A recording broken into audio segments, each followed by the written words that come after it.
মহাভারতে দুইজন ব্যক্তির মৃত্যুর পর পুষ্পবৃষ্টি হয়েছিল।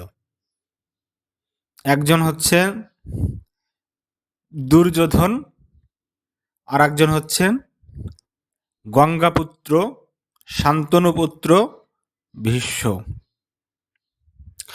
ভীষ্ম শরশয্যায় ছিলেন। মহাভারতের যুদ্ধ শেষ হয়, তখন যুধিষ্ঠির তার বাকি 4 ভাইদের নিয়ে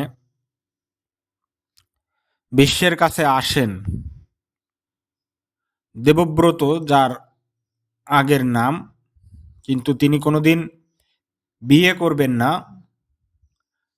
এরকম একটা কঠিন প্রতিজ্ঞা থেকে তার নাম হয় ভীষ্ম।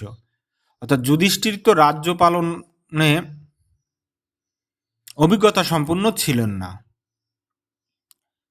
রাজ্য, রাজকর, অনুশাসন, ধর্ম, নীতি, ইতিহাস সম্পর্কে মহাভারতের সবচেয়ে বুদ্ধিমান চরিত্রটি হচ্ছেন ভীষ্ম। তাই যুধিষ্ঠির তার ভাইদেরকে নিয়ে ভীষ্মের কাছে আসলেন। শরশয্যায় সহিত দেবব্রত ভীষ্মের কাছে আসলেন। তিনি অনুশাসন, রাজ্য শাসন, নীতি, নৈতিকতা, সৈন্য চালনা, কূটনীতি, অর্থনীতি, সমাজনীতি সমস্ত বিষয়ে ভীষ্মের কাছ থেকে যুধিষ্ঠির ও তার ভাইরা জ্ঞান লাভ করলেন। অর্থাৎ পাণ্ডব এবং কুরু বংশের প্রাণ পুরুষ হচ্ছেন ভীষ্ম,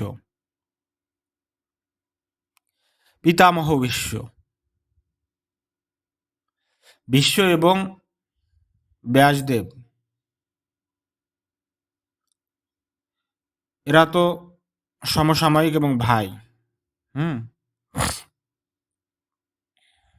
ভাই বলতে যে ভীষ্ম হচ্ছে শান্তনুর আগের বউয়ের ছেলে, আর সত্যবতী বা মৎস্যগন্ধার ছেলে হচ্ছেন ব্যাসদেব। সত্যবতী পরবর্তীতে শান্তনুর সাথে বিয়ে হয়। এখানে যদি তুমি বলো যে বিশ্বের জন্ম কথাটা বলো, তাহলেও বলা যায়। আবার যদি বলো সত্যবতী মৎস্যগন্ধা, মৎস্যগন্ধার কাহিনীটা আমি তোমাকে আগে একবার শোনাইছি। ওই যে ব্যাসদেবের মাতা হচ্ছেন সেই মৎস্যগন্ধা, যিনি ব্যাসের ইসের ভিতরে, দ্বীপের ভিতরে তিনি জন্মগ্রহণ করেন এবং পরে ব্যাসদেব চলে যান আরাধনায়। তো এই সত্যবতীর তিনি সত্যবতী আগে ছিলেন মৎস্যগন্ধা, পরে তিনি হয়ে যান, তার নাম হয় পদ্মগন্ধা কিংবা সত্যবতী। এই সত্যবতীকে দেখে একদিন হস্তিনার রাজা শান্তনু বিয়ের প্রস্তাব দেন। তখন শান্তনুকে সত্যবতী একটা শর্ত দেয় যে আমার যে সন্তান হবে সেই এই বংশের রাজা হবে, অন্য কেউ হতে পারবে না। তো তখন শান্তনুর এটা শুনে খুব মনের কষ্ট পায় যে তার তো আগেই একটা ছেলে আছে, নাম দেবব্রত, এবং সে দিন দিন শুকিয়ে যাচ্ছিল শোকে শোকাকুল হয়ে। তো ভীষ্ম একদিন, দেবব্রত একদিন জানতে পারে যে তার পিতা আর একজনের প্রেমে পড়েছে, তার নাম সত্যবতী বা পদ্মগন্ধা। তখন তিনি পদ্মগন্ধার কাছে গিয়ে, পদ্মগন্ধার পিতার কাছে গিয়ে তার বাবার জন্য পাত্রী প্রার্থনা করে পদ্মগন্ধা বা সত্যবতীকে। তখন সত্যবতী এই শর্ত দেয় যে তার তো আগে সন্তান আছে, আমার সন্তান তো কোনোদিন রাজা হতে পারবে না, রাজকুমার হতে পারবে না। তখন এই দেবব্রত প্রতিজ্ঞা করে যে না, আমি কোনো বংশধর রেখে যাব না, আপনার সন্তানই এই বংশের রাজা হবে। সেই থেকে তার নাম হয় কি? ভীষ্ম। সেই ভীষ্ম আজ মৃত্যুশয্যায়। তো ভীষ্ম যখন মারা যায় তখন দেবতারা পুষ্পবৃষ্টি করেন স্বর্গ থেকে, এবং দেবরাজ ইন্দ্র তার রথ পাঠিয়ে দেয়। এই যে দ্বিতীয় ব্যক্তি যিনি সরাসরি স্বর্গে গিয়েছেন এবং পুষ্পবৃষ্টি হয়েছে, কে? নাম্বার 1 দুর্যোধন, দ্বিতীয় এই ভীষ্ম। তো ভীষ্ম মারা গেলে মাঘ মাসের শুক্লাষ্টমীর তিথিতে। তো মারা গেল, তখন সবাই অনেক কষ্ট পেয়েছে, সবাই। এখন ব্যাসদেব,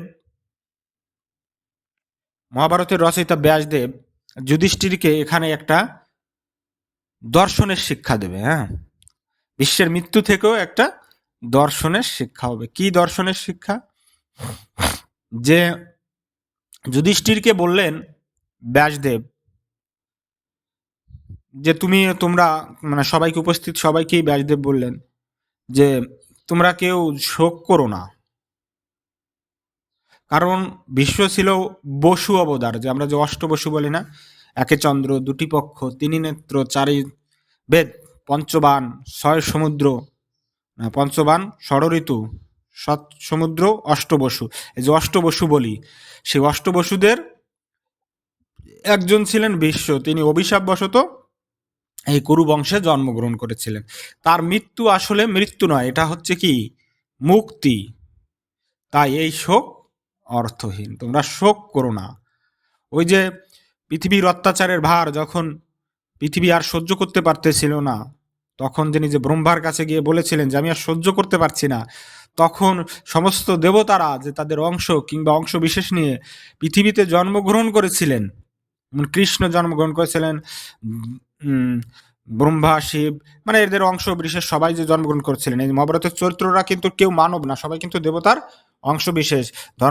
ধর্মের অংশ হয়ে যুধিষ্ঠির জন্মগ্রহণ করেছিলেন। হুম, ইন্দ্রের অংশ হয়ে জন্মগ্রহণ করেছিলেন অর্জুন, সূর্যের অংশ হয়ে জন্মগ্রহণ করেছিলেন কর্ণ। তেমনি এই ভীষ্ম ছিল কার অংশ? বসু অবতারের অংশ। এবার এবার ব্যাসদেব ওই যে বলল যে তোমরা শোক করো না, কারণ ইনি ছিলেন ওই যে বসু অবতার।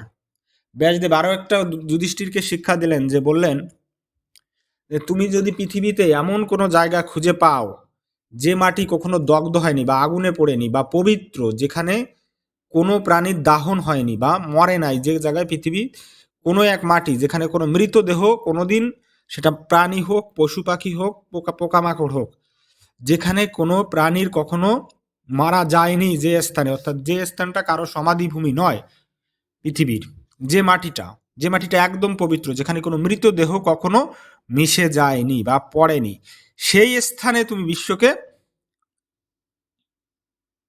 কি করো? বিশ্বের মৃতদেহ তুমি সেখানে সৎকার করো। হ্যাঁ, বা সেইখানে শেষকৃত্য করো বিশ্বের। তো এই কথা শুনে, বা এখানে দাহ করো, সেখানেই তুমি বিশ্বের মৃতদেহ দাহ করো। তো যে কথা সেই কাজ। তো তিনি যেহেতু মানে এই বংশের মহাভারতের প্রাণ পুরুষ, ভীষ্ম পিতামহ, তাহলে তো তিনি তো এই সম্মানটুক পেতেই পারেন।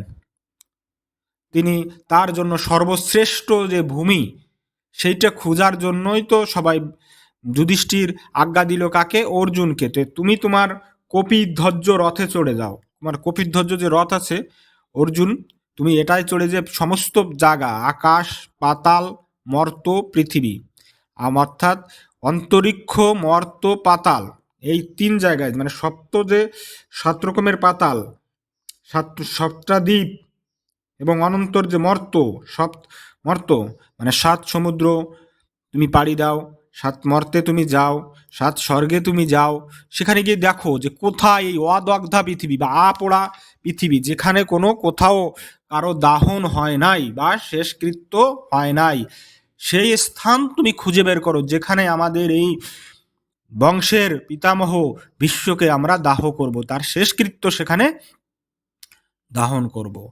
তো অর্জুন বেরোলে তো খুঁজতে, তিনি সব জায়গায় খুঁজলেন, তার স্বর্গ, মর্ত, পাতাল, সপ্ত স্বর্গ, সপ্ত পাতাল, সপ্ত পৃথিবী, সব জায়গায়, সপ্ত দ্বীপ, তিনি সব জায়গায় খুঁজলেন, কিন্তু কোথাও অদগ্ধা পৃথিবী বা পবিত্র মাটি, কি অদগ্ধা পৃথিবী বা পবিত্র মাটি তিনি কোথাও পেলেন না। অর্থাৎ এই পৃথিবীটা মানে বালু থেকে বালুকণা সমস্ত স্থানই সমাধিক্ষেত্র, এখানে কোথাও না কোথাও কোনো প্রাণীর মৃতদেহ পড়েছে, কখনো না কখনো পড়েছে, কোনো স্থানটাই এমন পবিত্র বা অপোড়া নয়। অর্থাৎ সব কিছুই 100% পবিত্র, সত্য নয়, কোনো কিছুই বিশুদ্ধ নয়, কোনো কিছু এরকম বিশুদ্ধ পাওয়া যাবে না। হ্যাঁ, রামায়ণে যেমন সবাই পবিত্র, সবাই গ্রহণীয়, মানে এক্সাম্পল হিসেবে গ্রহণ করা যায় সবাইকে, কিন্তু মহাভারতের কোনো চরিত্রকে মানব জীবনের জন্য এইভাবে আদর্শিক হিসেবে গড়ে নেওয়া যায় না। এটাও কিন্তু এটার একটা মর্মকথা, যে ভুলে ভরাই পৃথিবী, ভুলে মানুষের চরিত্রটাও এরকম যে সবাই 100% শুদ্ধ নয়, সবাই সমান ভালো নয়, এর চরিত্রে ভালো গুণও আছে, খারাপ গুণও আছে। তো পৃথিবীটাই এরকম একটা ক্ষেত্র যেটা অদগ্ধ বা অপবিত্র বা পবিত্র কোনো স্থান তুমি দেখতে পাবে না। অর্থাৎ জন্ম, মৃত্যু ও ক্ষয়, কি বলছে, জন্ম হয়েছে যেখানে, মৃত্যু এবং ক্ষয় থেকে মুক্ত এমন কোনো স্থান সংসারে নাই। সব জায়গায় জন্ম আছে, মৃত্যু আছে, ক্ষয় আছে, অর্থাৎ পৃথিবীটাই একটা বৃহৎ সমাধি ক্ষেত্র। তো এই কথায় ব্যাসের এই কথা, ব্যাস যে তাকে অর্জুনকে এবং যুধিষ্ঠির বা পঞ্চপাণ্ডব এবং উপস্থিত সবাইকে একটা দার্শনিক সত্য তুলে ধরলেন। সবার জ্ঞান চক্ষু খুলে গেল, সবাই বুঝতে পারলেন। তখন সবাই এই কুরুক্ষেত্রে চন্দন কাঠ ঘি দিয়ে বিশ্বের কি করলো, দাহ কাজ করলো, অথবা বিশ্বের মৃতদেহটা পুড়িয়ে দিলেন। তারপরে যার যে অস্থি ভস্য, এটা এই গঙ্গায় তর্পণ করলেন। কোথায়? গঙ্গায় অর্পণ করলেন। গঙ্গা সম্পর্কে আমি তোমাকে আগে বলেছিলাম না? হ্যাঁ, যে মুক্তির মহাবাণী জল হচ্ছে এই গঙ্গা জল, সমস্ত পাপের সেখানে সমাপ্তি হয়ে যায়। গঙ্গা জল সম্পর্কে তোমার কিন্তু আমি আগে একটা বলেছিলাম। হ্যাঁ, তো সেই তো বিশ্বের এই মৃত্যু, মৃত্যু নয়, এটা কি? মুক্তি। আর তার গল্প কি আমাদের জন্য? ধর্ম, কর্তব্য, অনিত্যতাবোধ, এর অনিত্যতাবোধের উপলব্ধি। বিশ্ব, তিনি সরসজ্জা থেকে স্বর্গে আহরণ গেলেন, আর সবার জন্য রেখে গেলেন তার কর্মের দৃষ্টান্ত। ভালো থাকো।